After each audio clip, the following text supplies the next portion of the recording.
You are now tuned into I Shaved My Ass for This, a podcast about all things dating and desire from the perspective of those on the margins. Here's your host, Natalia Lee Brown. What's up, everyone? Welcome back. Another episode of I Shaved My Ass for This, and thank you so much for joining me. I know what you're all thinking. Oh my God, it's this bitch again. Yes, it is me, the NLB, back. And I'm just happy to have you with me, as always. This episode, I'm going to try something a little bit different. I've been playing around with this idea for a little while, and I thought it would be fun and cathartic just to have a little fireside chat. Maybe one in every 10 episodes will be this format. A little shorter, perhaps a little bit more intimate, just me and you, sans guests, no special interview, just me talking about an issue within the dating, intimacy, and pursuit of partnership realm that is really close to my heart, something that I've struggled with or what have you. So I thought it was a perfect time with holiday spirit and holiday cheer in the air, with 2024 right around the corner. We look back on 2023 and lament, and we look forward to the future with so much hope. But this period of time for me, and I don't know about you, but if you're anything like me, perhaps you too, this time of year brings up a lot of feelings of depression. I am down. The days are shorter. I am a summer girl. I like the sun. I like the heat. Days are short, especially where I am, where the sun sets around 3:30. People are short. They are pale. Things just are in a state of decay. And then we're expected to be cheery and open presents. Shout out to the holidays. They're for the kids. I am an adult. I don't have any kids. So this time of year kind of sucks. And because of that, I thought it would be the perfect moment to talk about dating while depressed, because one monkey doesn't stop the show. You know, sometimes it's appropriate to put yourself out there, sometimes it is not. But dating while depressed is something that I've experienced, and I wanted to get into it a little bit. So before I go into story time, before I go on about myself, I wanted to give a disclaimer at the top of the episode, just so nobody gets it twisted. Number one, I have dealt with depression. I've dealt with clinical depression, but I am not a professional. If you resonate with some of the stuff that I say in this episode, if you have somebody close to you in your life that you think could benefit from it because they're going through similar things, please, I encourage you to see a professional. I know that healthcare and coming by a good therapist is difficult, but it is not to be substituted with people like me who knows little to nothing, or faux doctors on TikTok telling you to drink a green juice and, do sunlight treatment therapy or whatever. Go to somebody with a degree. Go with somebody who has a wealth of experience dealing with different types of people of your own experience. I know from experience that it does help. And if you're struggling with depression, or you know somebody who is, also know that not everybody's experience is the same. Depression is so complicated because it happens in the brain. And even some of the best minds, neuroscientists, neurosurgeons, people way smarter than me are still trying to decode the complexities of our mind. And because of that, and because we all inhabit different bodies, depression looks different. So I say all that to say, please look into professional help if you're struggling with your mental health. Medication could work. It may be right for you. And don't give up. If the first person you see isn't for you, there are a host of others. There are new therapists graduating every day. There are different modalities. If you're not a chatterbox like me and you want to feel into your body, there's somatic therapy. There's a lot. So give yourself the gift of professional help this holiday season if it's something that you feel you need. Just so we have working knowledge, because it has come to my attention recently, not everybody experiences depression, which is wild to me because for me, depression has been like a hater ass friend who won't leave you alone. But I've dated people who have never been depressed a day in their life. I have people in my own family who don't know what the hell I'm talking about.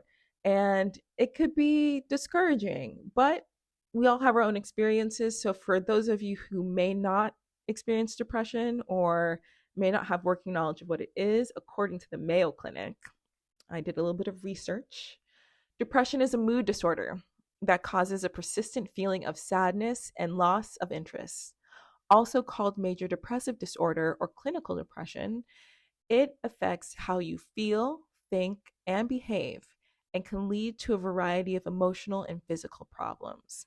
You may have trouble doing normal day to day activities, and sometimes you may feel as though life is not worth living. And it's more than the blues, it's more than feeling down. Although depression isn't a weakness, you can't simply snap out of it. And that's an important point. It's not just, get some rest and watch a Disney movie kind of thing. Like I said earlier, everybody's experiences with depression is different. Like myself, I've had long-term depression, not consistently since I was young, but in different periods of my life since a very early age. For other people, depression can be brought on by a traumatic event. Poverty is a major cause of depression. It could be something that's biological, you're more biologically predisposed to via family history or a health condition, hormonal changes. People can feel depression because of a lack of community and support, and those struggling with substance abuse are more likely to experience depression as well.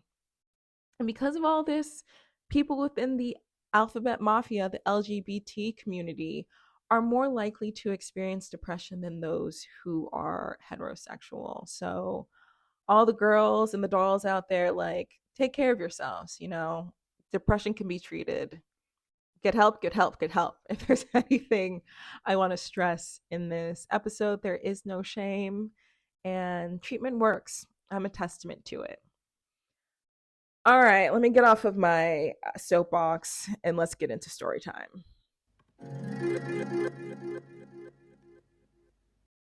Like I said, depression is my old homegirl. I remember feeling depressed right around puberty when puberty struck, and everybody was just like, oh, she's just a hormonal teen. But it was just like the lows were so low to the point where I mentioned earlier, I'm a summer girl. I thrive in the summer. I love the glistening of sweat on my skin. I love getting, a deep, rich mahogany tone under the sunlight.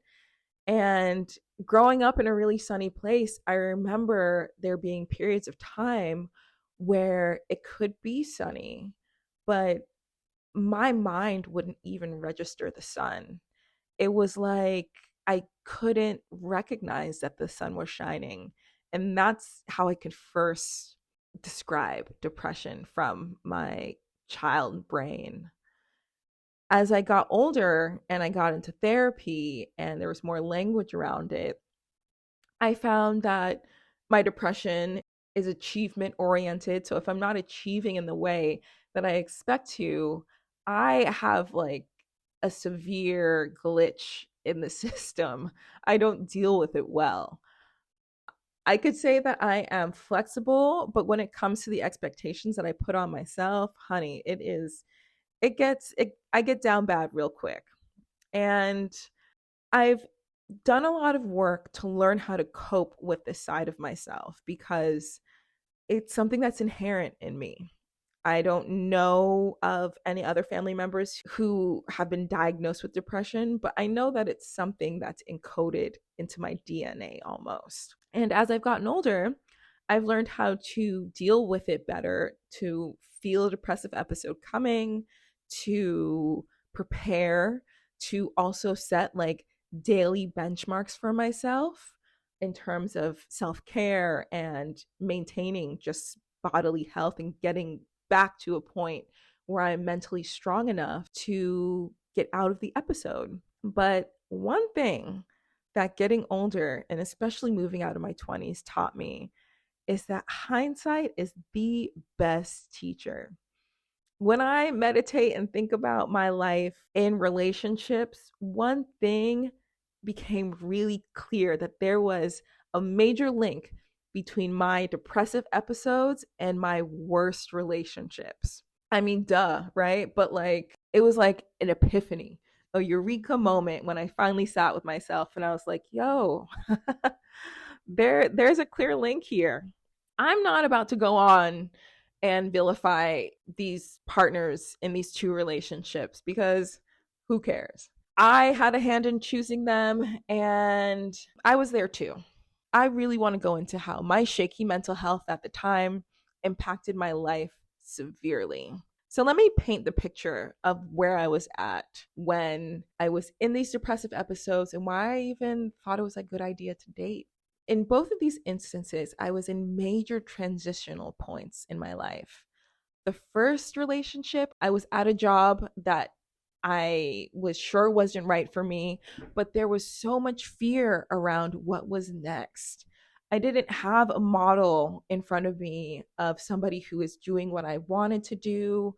I felt like I was dipping my toe in all of these different pools, and the temperature of the water just wasn't quite right in any of them. I didn't feel like I fit. I couldn't find my community. And it was in this desperate search that I found partner number one. The second time, I was getting ready to make a major move, a major move. I was packing up the first and only apartment I had on my own. And I was terrified because I was going to a city where I didn't have any professional connections. I was starting over completely just off of like instinct. And there's this thing that I did at that time where I got into this mindset where I thought, you know what? There's a handful of people. And this is a real hoe moment, just disclaimer. I thought to myself, there is a handful of people out there who I know have been trying to holler at me. I know it. I see them at the function. I see them at the show. I see them at the little kickback. And for whatever reason, it's just hasn't worked out, right? They dated a homegirl. There's rumors about them. I got a weird feeling. But I'm like, I'm about to be up out of here. I'm going to get out of here. And I don't want to leave with any regrets. So if this short list of people, if anybody from this short list comes my way, crosses my path, I'm going to give them a chance. And wouldn't you know it, one of those people, they came a knocking and I gave them a chance. Worst mistake ever. Go with your initial feeling. But that's where I was at during those periods of time. I was experiencing a lot of uncertainty, a lot of insecurity, and a lot of fear as to what the future would bring. The commonalities that these two relationships had was that initially I was not attracted to these people. I liked the feeling of being desired, and the feeling of being desired and the comfort that it gave me outweighed my gut instinct to stay away from them. Also, being in a depressed state, when you feel like there's nobody on your side, when you feel so alone, having somebody come and demonstrate the opposite, it's like this boost of serotonin. You're like, "Oh my god, like I'm at my lowest. If this person can see me at this point and see something good, I got to go with it. I must, right?" But because I was in such a point of upheaval, I felt as though instead of acknowledging that I was struggling mentally and really taking the time and care to address those issues, I poured all of my energy into these relationships. I thought to myself, even if the shoe doesn't fit, if I cram and contort and curl my toes under and loosen the laces, maybe the leather will stretch. Maybe these situations will work. And that's all I did during these periods of time. I gave everything to these relationships. And because I wasn't checking in with myself and because I wasn't even aware of the root problem of me just being in a totally fucked up mental space, it led me not only to the wrong people, but it put me in a position to rely on these people for way too much. And I do want to say, I don't think that either of these partners in these relationships preyed upon my vulnerable state. But some of the things that I value in partnership, some of the qualities that I value in the people that I have dated when I've had better mental health, it just wasn't there with these two.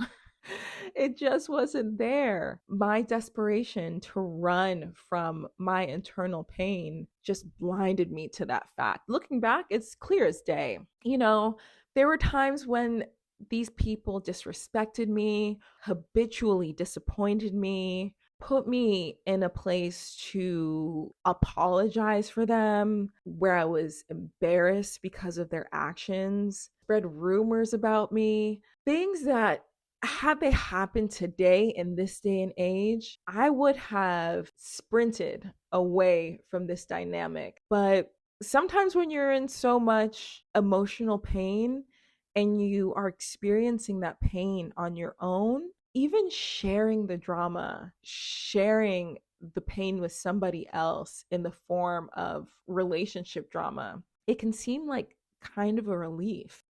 People with depression can sometimes self medicate with substances, with sexual behavior, with impulsive behaviors. And looking back on these relationships, I realized that I was self medicating with partnership. Instead of being faced with being alone in my apartment and having to really deal with what was going on with me and own the uncertainty and the fear that was causing this depression, I decided to link up with somebody else to distract myself from those feelings. And unfortunately, it took away my ability to listen to my gut, and it made me fear the demons that were inside of me so much, to the point where I sacrificed parts of my dignity just to drown out the pain. Depression quieted my inner voice, and my inner voice and my gut instinct is fundamental to how I make my decisions today, how I survive. It's fundamental to my self care. So, even envisioning being back in that space where I was so disconnected from my gut instinct is frightening as hell. It is so scary. It is so scary. And it led me to really scary and fucked up places.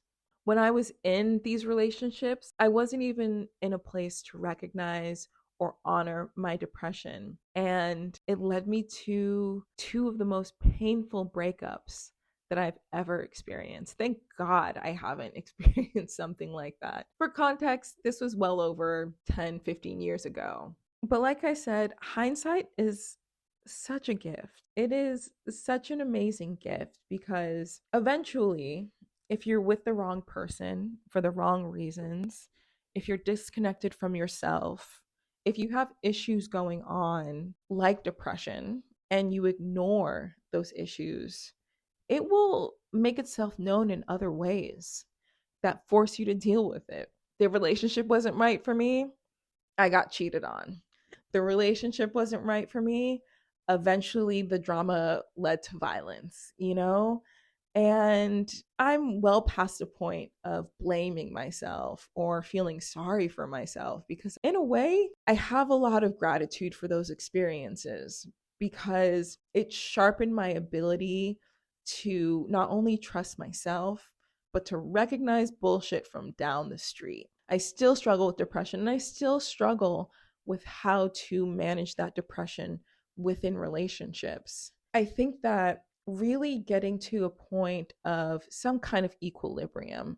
And it's not to say that the depression just, evaporates from my body and one day I'm depressed and the next day I'm not, honey, and I'm ready to go find my life partner. That's not what I'm saying. But acknowledging that I'm struggling mentally, taking the time and creating a safe space to figure out what's going on, to go and talk to a therapist, to get my routine back in order, to just sit on the couch and rot for a bit and not be afraid to be alone because that's what I need. I'm at that point right now. This is the best place that I've ever been with said issues, is just radical acceptance. This is me. And not being in a place to fully accept myself is just not an option anymore. The stories that I have from when I dated people who weren't right for me, sometimes they could seem shocking, sometimes they were really scarring and traumatic in a way. But I say all that to say that I truly believe that there is a light at the end of the tunnel. My experiences of the past are thankfully my experiences of the past. The thing that hasn't changed is that I still do date with depression. Now I just have more safety guards when I go into a relationship.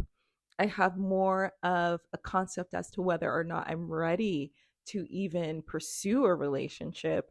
And so far, that's really helped in terms of maintaining my own peace and recognizing situations that are for me and those that aren't.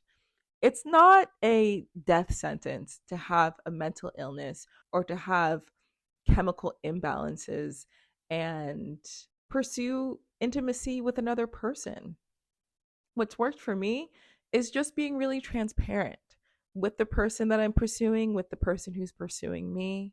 It's also really helped being honest with myself. When I feel the need to self isolate, when I feel the need to really power down, that's a signal to me that I need to investigate what is going on, what's happening. And when I know what's going on with myself, that makes it so much easier to communicate to others who I am and what I'm all about. Having depression and bringing it up in a relationship setting is really a great buffer. It's a really great filter as to who should be in your life and who shouldn't. Some green flags for me are people who are willing to learn. Like I said, not everybody experiences depression, and I can't expect everybody to be hip to the terminology and to know what a depressive state looks like. But a really great sign to me is somebody who takes the time to sit and listen, maybe do some of their own research, and not really be super eager to offer solutions to problems that they know nothing about. Somebody who's really willing to be a source of support during a tough time. There's nothing wrong with having mental imbalances or depression. And situations that make you feel like that are just simply wrong for you. So, I want to give a big shout out and thank you to my guest today, me. I hope that you guys enjoyed this different format. As I said, I'm going to sprinkle it in here and there, but I just had a word on my spirit. Next week, I have a really fascinating conversation to bring to you guys in the normal form of the show. So if you missed that, it'll be right back. Now more than ever, I hope that everybody is really taking care of themselves in the best way you know how. I will be back here next week, same time, same place. Hit me up on socials, Instagram, YouTube, TikTok at I Shave My Ass for This. Write to me if you have any ideas or have any questions. I'd love to hear from you. And as always, be kind, be safe, and be you.